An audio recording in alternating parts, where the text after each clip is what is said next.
যখনই অধিকার নিয়ে কথা বলতে দেখেছেন তখনই প্রশাসন আমাদের উপরে চড়া হয়েছে। সভ্য দেশে সঠিক এবং গণতান্ত্রিক ওয়েতে এবং নিয়ম নীতি মেনে যখন একটা শান্তিপূর্ণ পদযাত্রা হয় সেখানে পুলিশ বাধা দিবে এবং তাদেরকে নিয়ে মামলা হামলা দিবে, এটা আমরা কখনোই এই সভ্য দেশে আমরা এটা কামনা করি না। চাকরিতে আবেদনের বয়সীমা স্থায়ীভাবে বৃদ্ধি করার লক্ষ্যে ইতিমধ্যে ধারাবাহিক আন্দোলনের অংশ হিসেবে আজকে ঢাকা বিশ্ববিদ্যালয়ে এই সন্ত্রাস বিরোধী রাজ্য ভাস্কর্যের পাদদেশ থেকে আমরা একটি মশাল মিছিলের ঘোষণা দিয়েছি। আপনারা জানেন মূলত চাকরিতে প্রবেশের বয়সীমাটি স্থায়ীভাবে বৃদ্ধি করে প্রজ্ঞাপনাকারী এই শিক্ষার্থীদের মাঝে যতক্ষণ পর্যন্ত না আসবে ততক্ষণ পর্যন্ত শিক্ষার্থী সমাজ এই আন্দোলন লড়াই সংগ্রাম অব্যাহত রাখবে। পাশাপাশি আপনারা জানেন গত শনিবার যে আমরা একটা শিক্ষার্থী সমাবেশ করেছি, সেই শিক্ষার্থী সমাবেশ শেষে আমরা শান্তিপূর্ণভাবে আমাদের এই দাবিটি নিয়ে মাননীয় প্রধানমন্ত্রী বরাবর যখন আমরা রাজপথে পদযাত্রার মধ্যে অগ্রসর হতে যাই তখনই আমাদেরকে শাহবাগ থানার প্রশাসন আমাদেরকে বাধা দেওয়া হয়। আপনারা জানেন সেই বাধা থেকে আমাদের সহযোদ্ধা 13 জন সহযোদ্ধাকে তারা ধরে নিয়ে তাদের নামে মামলা দেওয়া হয়। আমরা আজকের এই মশাল মিছিলে আমরা জানতে চেয়েছি কেন আমাদের এই নিরহ শিক্ষার্থীদেরকে মামলা দেওয়া হলো, কেন তাদেরকে নিঃশর্ত মুক্তি না দিয়ে তাদেরকে কুড়ে প্রচার করা হলো। প্রিয় সাংবাদিক ভাই বোনেরা, এদেশের যত ছাত্র রাজনীতি দেখেছেন আপনারা, যখনই অধিকার নিয়ে কথা বলতে দেখেছেন তখনই প্রশাসন আমাদের উপরে চড়া হয়েছে। আমরা তীব্র নিন্দা জ্ঞাপন করছি। সেই সাথে আজকে এই ঢাকা বিশ্ববিদ্যালয় সন্ত্রাস বিরোধী রাজ্য ভাস্কর্যের পাদদেশ থেকে আমরা একটি মশাল মিছিলের আয়োজন করেছি। আপনারা জানেন আমাদের চাকরিতে প্রবেশের বয়সীমাটি নিয়ে ইতিমধ্যে সারা বাংলাদেশের বিভিন্ন মহল এবং কি সুশীল সমাজ থেকে আরম্ভ করে প্রত্যেকে এই দাবির প্রতি সহমত জ্ঞাপন করেছে। এর মধ্যে বাংলাদেশ জাতীয় সংসদের সম্মানিত সদস্যগণও তারা এর প্রতি নীতিগত সমর্থন, পাশাপাশি বাংলাদেশের ছাত্রলীগ সহ বিভিন্ন ছাত্র সংগঠনও এই দাবিটির প্রতি সহমত পোষণ করেছে। আপনারা জানেন সমাজের যে পেশাজীবী সংগঠন রয়েছে সেই পেশাজীবী সংগঠনের নেতৃবৃন্দ এই দাবির প্রতি সহমত পোষণ করেছে। আপনারা আরও জানেন বাংলাদেশের জাতীয়তাবাদী মহাসচিব আমাদের মুজিবুল হক চুন্নু সাহেব উনিও এই দাবিটির প্রতি সহমত পোষণ করেছেন। ইতিমধ্যে বাংলাদেশ জাতীয় সংসদ যেখানে মানুষের অধিকার আদায়ের কথা বলা হয়, যেখানে মানুষের অধিকার আদায় নিয়ে কথা বলা হয়ে থাকে এবং সেই জায়গাটিতে ইতিমধ্যে 75 বার এই দাবিটি নিয়ে কথা বলা হয়েছে।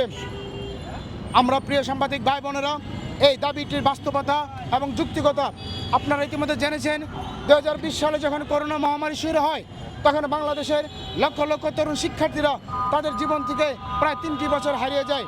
কিন্তু অত্যন্ত দুঃখের বিষয় বহির্বিশ্বে যেখানে এই করোনাকালীন সময়গুলো শিক্ষার্থীদের জীবনে হারিয়ে যায় সেটাকে তারা যখন স্থায়ীভাবে বয়স বৃদ্ধি করে দিয়ে তাদেরকে পুষিয়ে দেওয়া হয়, কিন্তু বাংলাদেশে দেখছেন আপনারা বিভিন্ন ব্যবসা প্রতিষ্ঠান থেকে আরম্ভ করে বিভিন্ন জায়গায় প্রণোদনা দেওয়া হয়, কিন্তু শিক্ষার্থীদেরকে যে ব্যাকডেট নামে একটা প্রহসন সেটি চালিয়ে দেওয়া হয়। আপনারা জানেন সেখানে বাংলাদেশের শিক্ষার্থীরা এই আবেদন সহ আরম্ভ করে তারা কোনো পরীক্ষায় অংশগ্রহণ করতে পারেনি এই করোনাকালীন সময়।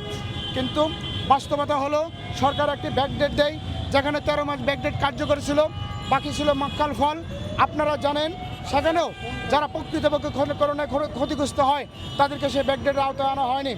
প্রিয় সাংবাদিক ভাই বোনেরা, সেদিন আপনারা দেখেছেন আমাদের একজন মন্ত্রী মহোদয় তিনি বলেছেন যে বিসিএসে 29 থেকে 30 বছর শিক্ষার্থীরা তারা নাকি 1% বিসিএসে সফলতা তারা দেখেছে।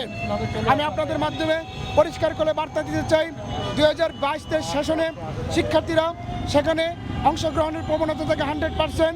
যখন 29 থেকে 30 বছর হয় তখন সেই বয়সের শিক্ষার্থীদের বিসিএসের অংশগ্রহণের প্রবণতা 5% চলে আসে। তো আপনার 100% থেকে 10% চান্স পাওয়া সম্ভব, কিন্তু আপনারা জানেন যেখানে 5% থেকে 1% চান্স পায় সেই হিসেবে কম্পারেটিভ তুলনা করলে সে 29 থেকে 30 বছরে শিক্ষার্থীদের বিসিএসে প্রবেশের প্রবণতাটা বেশি। আপনারা ডাটা দিবেন, সঠিক তথ্য দিবেন, আপনারা বিভ্রান্ত ছড়াবেন না। আপনারা যদি কোনো কিছু করতে চান তাহলে আমাদের শিক্ষার্থী সমাজের প্রতিনিধির সাথে বসুন, আপনারা জানার চেষ্টা করুন প্রকৃতপক্ষে ক্ষতিগ্রস্ত শিক্ষার্থীদেরকে আপনারা পুষিয়ে দেওয়ার জন্যে নানা রকম তালবাহানা করেছেন সে এই করোনাকালীন সময় ব্যাকডেট নামক প্রহসন দিয়ে। আমরা সেগুলো প্রত্যাখ্যান করেছি। সেই সাথে আপনারা যেন স্থায়ীভাবে বৃদ্ধি করার জন্যে আমরা ইতিমধ্যে মাননীয় সংসদ সদস্য থেকে আরম্ভ করে সমাজের সকলের দৃষ্টি আকর্ষণ করে আমরা এর নীতিগত সমর্থন এবং জোর সুপারিশ নিয়েছি। প্রিয় সাংবাদিক ভাই বোনেরা, আমরা ইতিমধ্যে গত শনিবার আমরা একটা শিক্ষার্থী সমাবেশ করেছি। সেই শিক্ষার্থী সমাবেশের দিন আপনারা জানেন একটি দলের বিশাল সমাবেশ ছিল। সেদিন একটা ককটেলে বিস্ফোরণ হয় এবং 7টি ককটেল উদ্ধার করা হয়। সামাজিক ব্যাপারে আপনারা জানেন, সেগুলোতে মিডিয়াও কোনো ফলো করে প্রচার করা হয়নি। সেই দিন এই শিক্ষার্থীদের দাবির প্রতি সমর্থন জানিয়ে সারা বাংলাদেশের সাংবাদিকরা তখন আমাদের এই মিডিয়াতে আমাদের নিউজগুলো প্রচার করেছে। তাহলে একটি আন্দোলন কতটুকু যুক্তিগত থাকলে সারা বাংলাদেশের মানুষ এই আন্দোলনটাকে গ্রহণ করে নিয়েছে। আপনারা জানেন, ইতিমধ্যে আমাদের এই আন্দোলনটি নিয়ে বিভিন্ন পেপার পত্রিকা মিডিয়াতে আপনারা দেখবেন এর যুক্তিগত বাস্তবতা সবাই সমাজে তুলে ধরছেন। এবং কি কালকে আমরা এক রিক্সাওয়ালার কাছে শুনেছি এই দাবিটি বাস্তবায়ন করে দিলে সরকারের কী এমন ক্ষতি হয়। আসলে আমরাও জানি কোনো ক্ষতি হয় না, কিন্তু কোনো এক অদৃশ্য শক্তির কাছে বারবার আমরা হেরে যাচ্ছি। কিন্তু আমরা নাসুরবান্দা আজকের আমরা যে মশাল মিছিলের মাধ্যমে আমাদের এই প্রতিবাদের মাধ্যমে আমরা সরকারকে আবারও আলটিমেটাম দিয়েছি। আগামী শুক্রবার বিকাল 3টা পর্যন্ত যদি আমাদের এই দাবিটি বাস্তবায়ন করে না দেওয়া হয় এবং প্রজ্ঞাপন জারি করে না দেওয়া হয়, আমাদের এই 25 জন শিক্ষার্থীদেরকে নিঃশর্ত মুক্তি না দেওয়া হয়, তাহলে আমরা আজকের এই মশাল মিছিলের পরে ইনশাল্লাহ আমরা আরও কঠোর আন্দোলনকে দিয়ে আমরা দাবি বাস্তবায়ন করে আমরা গড়ে ফিরবো ইনশাল্লাহ। আপনারা জানেন, আমাদের নারী সহযোদ্ধা ছিল 3 জন। পাশাপাশি আমাদের সহযোদ্ধাদেরকে তারা টেনে হেসড়ে তাদেরকে সেই থানাতে তারা গ্রেপ্তার করে। ইতিমধ্যে আপনারা জেনেছেন যে সেখানে সাংবাদিক সহ আমাদের নারী শিক্ষার্থীদের উপরেও তারা অকথ্য ভাষায় গালিগালাজ করেছে। সেই বিষয়টা আপনারা মিডিয়াতে ইতিমধ্যে দেখেছেন।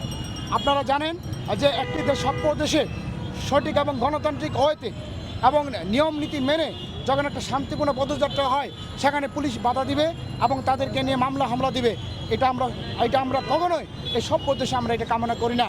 আমরা আরও হুঁশিয়ার করে দেই, আগামীতে যে আমরা সমাবেশ বা আন্দোলন মিছিল করব, তারা যেন এরকম বিরূপ বাজে কাজ তারা যেন সংশ্লিষ্ট না হয়, সেক্ষেত্রে আমরা তাদেরকে আবারও আপনাদের মাধ্যমে হুঁশিয়ার করে দিচ্ছি।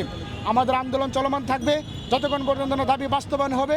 এই বাংলার দামাল ছেলেরা কেউ ঘরে ফিরে যাবে না ইনশাল্লাহ।